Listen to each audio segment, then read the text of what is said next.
Hi everybody, so it's Brittany from Wevolve, and I'm here today to share with you a really brief video on something very important. A lot of people ask me this question, a lot of people worry when this comes up for their pets, and so I wanted to give a little bit more comfort if this is a symptom that your pet is showing, and so that you know and can feel a little bit more calm and confident about kind of what's going on with your pet and what you should do.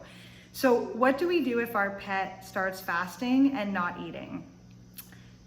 We don't do anything. It's such a simple answer. We have this idea and this notion that when a pet doesn't eat, that there's something very seriously wrong with them.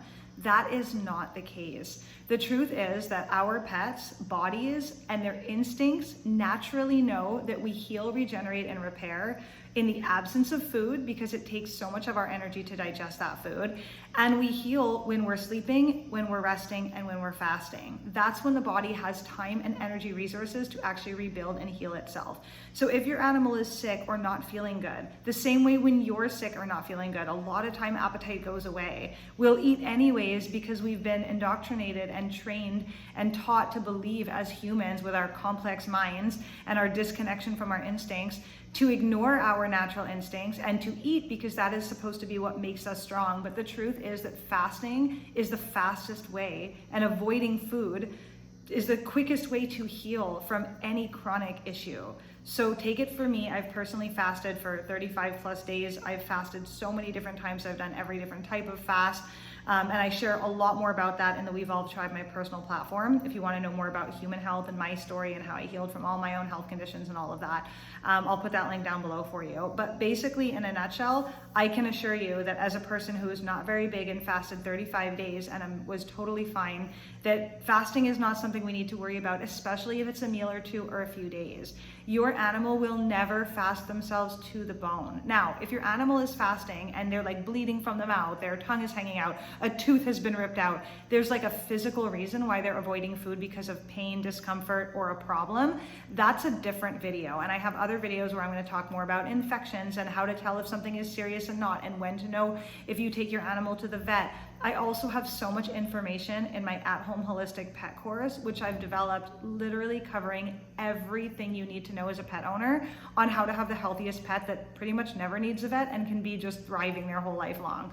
Like everything you need to know if they get sprayed by a skunk, like when to take them to a vet, how to navigate vet visits, what to do if you have to travel, what to do if you lose a pet, how to get over it. If you get new pets, if you take in strays, like if your pet gets stung by a scorpion, I mean, the craziest stuff is in there. Like everything you need to know about nutrition, where to source the food, what to feed them, exact meals, so easy, like super affordable, what proper nutrition looks like for animals, for puppies, for kittens, like, I mean, everything you want to know there about your pet is in there, like about infections, natural antibiotics, like everything.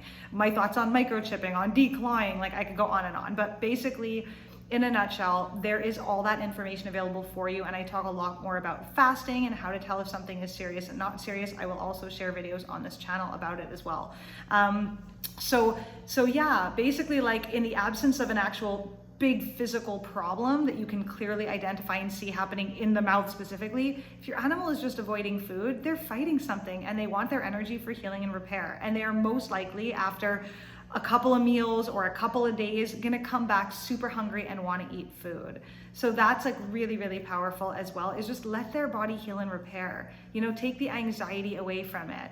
If I advise to people, anybody who's worried about letting their pet fast, why don't you try fasting for a couple of days? Now, if you have a serious medical condition that makes it impossible for you to fast, like serious blood sugar imbalances, you're on a ton of medication, I mean, it's different. I talk more about human health and all of those things in the Wevolve Tribe. But when it comes to our pets, let them fast. And if you're in otherwise decent health or you don't have anything too serious going on with you that's related to blood sugar, why don't you try fasting for a day or two? You'll see you're totally fine. You know, add a little salt, put some electrolytes if you want. You can fast for a really long period of time feeling relatively fine. We might have some detox symptoms and stuff, but generally speaking, like, other than wanting to rest more, fasting is really good for us. So yeah, basically, like, don't panic if your pet is feeling tired or lethargic or wanting to fast or skip a few meals. If they're refusing to eat for weeks at a time and they're very, very emaciated, that might be a sign to look into, like maybe there's a stomach tumor, maybe there's something more serious going on that's making them not eat. But chances are, if they're fasting for that long, whatever was causing the problem is probably going to be healed and repaired. So either way, it will be a win-win situation. So fasting is not something to be overly concerned about when it comes to your pets. It's something to keep an eye on. It's something to respect and honor, trust their inner instincts. No living being on earth holds its breath till it can't breathe. No living being on earth doesn't eat when it's hungry and when its body is calling for nutrition. And every one of us have this innate programming to fight for our survival no matter what, and it can't be programmed out. It is literal biology, and animals have this even stronger than us because they don't have the emotional complications that we do, being such intelligent beings. They really are more tapped into their innate instincts and their survival instincts. So trust your animal's survival instinct, and if you let your pet fast when its body is calling it to fast, and you don't try to force feed it and force medicate it and force do all these things that are counter to its natural instinct,